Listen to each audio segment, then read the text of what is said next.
Olha aí, pessoal, o tempo está fechando para os MEI, né, os microempreendedores individuais. Olha só essa notícia que começou a circular há alguns dias aqui. É algo que já era previsto, todo mundo sabia que isso ia acontecer em algum momento, mas parece que essa hora infelizmente chegou, não é? MEI devedor pode ser excluído do Simples Nacional e ter CNPJ tornado inapto.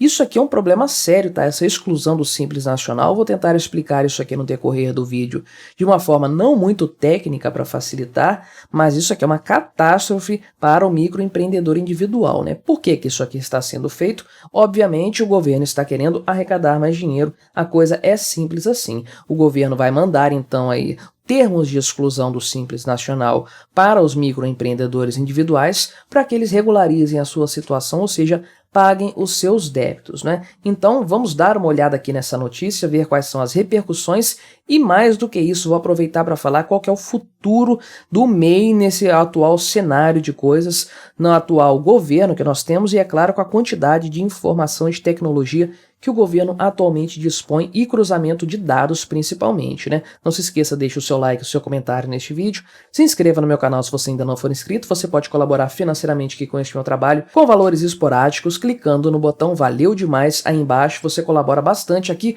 com este meu modesto trabalho, né? Então, a partir agora de setembro, a Receita Federal vai começar a enviar para os MEIs, né, para os microempreendedores individuais aí, que tem algum tipo de débito ou com a Receita Federal ou com a Procuradoria Geral Nacional da Fazenda, PGFN, né, a famosa PGFN, esse pessoal vai começar a receber então termos de exclusão do Simples Nacional e esse termo geralmente vem acompanhado de um relatório de pendências para que o MEI tenha consciência aí daquilo que ele está devendo, de quais débitos precisam ser regularizados. Isso então vai valer para quem não está pagando aquele seu boleto mensal na faixa de R$70, que é mais a título de contribuição previdenciária mesmo, e também para quem não apresentou a declaração anual do Simples Nacional do MEI, né, por um período superior a 90 dias, contados do vencimento do prazo de entrega, que se não me engano foi 31 de maio, né? Então, esse pessoal aqui que não entregou a declaração vai poder ter o seu CNPJ tornado inapto, né? Quando for consultar lá o CNPJ, vai aparecer como inapto, essa pessoa não vai conseguir fazer compras, nem coisas do tipo aí para o seu estabelecimento, para o seu negócio. Então, MEIs que estão aí com débitos de valores dos boletos que não são pagos, podem correr o risco de receber esse termo de exclusão, certamente vão receber, não tenha dúvidas, e podem acabar com a sua empresa saindo, sendo excluída do Simples Nacional, e caso o MEI deixe de fazer a sua declaração anual aí, né, por mais de 90 dias, então ela pode acabar tendo o seu CNPJ tornado inapto, né?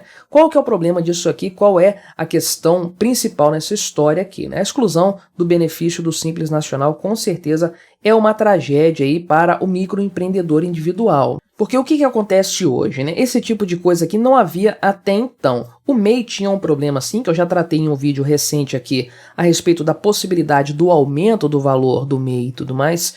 O problema do MEI era simplesmente ultrapassar o seu faturamento anual de R$81 mil. Em muitos casos, a Receita Federal não é capaz de identificar isso aí, mas em outros já é possível fazer essa identificação, geralmente por meio de compras, né? Pela quantidade de itens que o MEI compra, tem gente que compra, sei lá, R$400 mil de mercadoria durante um ano. Então, realmente a Receita Federal tem facilidade, nesses casos mais extremos aí, de identificar essas irregularidades. O que era feito nesse caso, então? A empresa era excluída da condição do MEI. Ela deixava de ser um microempreendedor individual e se tornava uma empresa convencional optante pelo Simples Nacional, então piorava um pouco a situação, é claro, mas ainda era uma coisa facilitada, uma forma facilitada de você gerenciar a empresa. Agora, o que a Receita Federal vai fazer é excluir o MEI do Simples Nacional, então ele não vai deixar apenas de ter esse porte diferenciado, se tornar uma empresa convencional, ele vai aí para a apuração normal, digamos assim, né? A apuração ordinária, o regime ordinário, que é fora do Simples Nacional, não é simplificado, que é o tal do lucro real ou lucro presumido. E isso aí é uma catástrofe para uma empresa como o MEI, né? Uma empresa que não tem uma base ainda ali estruturada. Geralmente é o pessoal que não tem um sistema de emissão de notas fiscal, de controle de estoque, de gestão de estoque e tudo mais, não tem um departamento fiscal próprio, não tem isso aí muito bem estabelecido.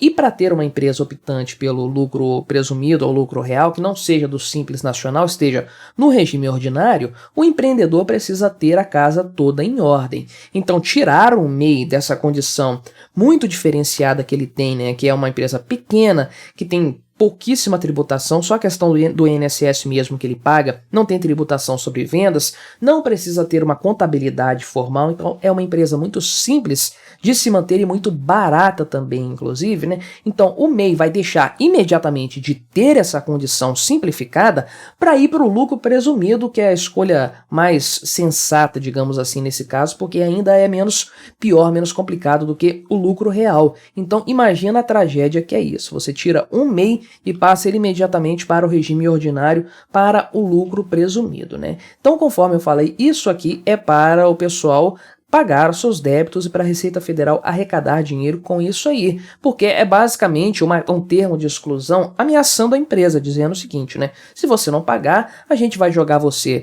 no lucro real ou no lucro presumido e aí você vai dançar, você vai estar perdido. Então trate logo de pagar os seus débitos para não ter esse tipo de problema aqui. Então o pessoal aí vai ter algum prazo para fazer a quitação desses valores e regularizar a sua situação, inclusive a questão da declaração também, né? Imagino aqui que após fazer essa declaração, o CNPJ vai voltar a ser apto, né? Vai voltar à sua situação regular, pelo menos imagino que seja assim, não tenho certeza, não é? Agora existe também, né, o problema aqui do CNPJ inapto do MEI, que quando isso aqui acontece, o alvará da empresa é imediatamente cancelado e os débitos que ele tem aí com o seu CNPJ, né, que o microempreendedor tem no CNPJ, são transferidos aí imediatamente para o seu CPF, ou seja, seu nome já fica automaticamente sujo aí por conta desse débito, mais uma forma de pressionar então o MEI a quitar as suas dívidas com o governo federal. Olha só que coisa, né? O governo está precisando de dinheiro, essa é a grande verdade. Então ele está olhando para onde está a inadimplência e está indo atrás disso, e é claro que existe grande inadimplência entre o microempreendedor individual,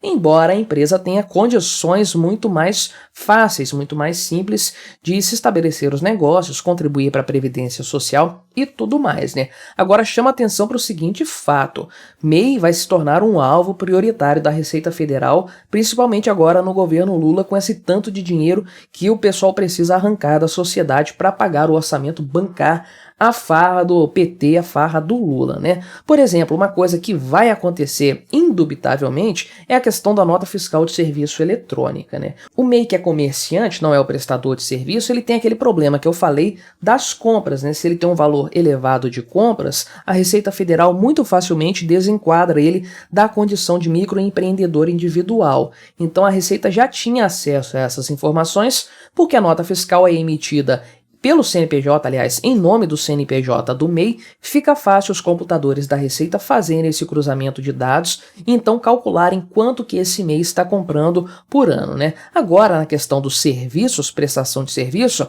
a coisa era mais complicada. Por quê? Porque o prestador de serviços geralmente não compra muita mercadoria, ele não precisa de um estoque muito grande quanto um mercadinho, por exemplo, né? Então a Receita Federal não conseguia pegar o MEI por conta disso, porque dificilmente o valor de compras ultrapassava os limites do microempreendedor individual. E aí, quando o MEI precisava emitir uma nota fiscal de serviço, ele fazia um cadastro simples na prefeitura, não pagava nenhuma tributação lá, né? Isso aí era um problema para a Receita Federal, né? O MEI que atualmente quer tirar nota fiscal de venda, né, um comerciante, ele pode fazer isso, embora não seja obrigado. Ele pode fazer essa emissão de nota fiscal porque existem convênios aí da Receita Federal com as secretarias da Fazenda dos estados que permitem isso aí. E já há algum tempo as secretarias estaduais de Fazenda têm uma comunicação boa com a Receita Federal. Então qualquer venda que o MEI fizer, a Receita fica sabendo imediatamente, né? Agora, no caso das prefeituras, não havia essa ligação aí entre a Receita Federal e as prefeituras. Talvez, eventualmente,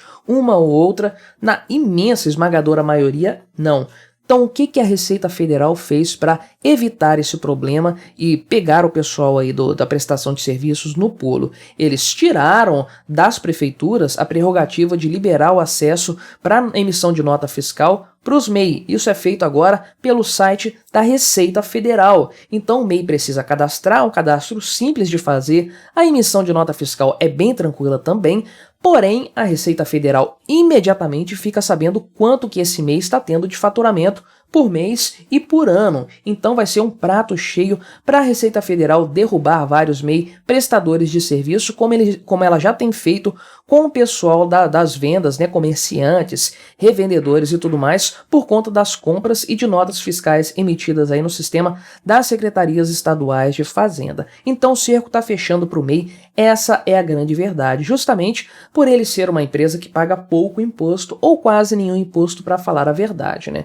Então é uma empresa que não é muito interessante para a arrecadação estatal. É bacana a ideia porque ela permite ao empreendedor começar um negócio e a partir daí, conforme ele for crescendo, for evoluindo, essa empresa migra para uma situação normal, né, para o regime ordinário, para uma microempresa optante pelo simples e tudo mais. A ideia é essa. Mas agora, decorridos alguns anos da implementação desse sistema, o que nós temos então aí é a Receita Federal fechando o cerco contra os MEI justamente para trazer mais dinheiro para os cofres estatais. Sinto muito para os MEI que vão precisar então aí sofrer mais essa facada aí por conta da Receita Federal. Se você tem um microempreendedor individual, não deixe de conferir os débitos, peça parcelamento disso antes de você ser acionado pela Receita Federal para evitar ter problemas. Confira suas declarações também, é fácil de fazer pela internet, não vale a pena ficar enrolado aí por conta de um simples formulário que você tem que preencher. Fica de olho porque senão isso aqui pode acabar indo para o seu CPF te prejudicando bastante. Mas o que você achou dessa história? Colabore com o nosso debate, se inscreva no meu canal se você ainda não for inscrito e até a próxima.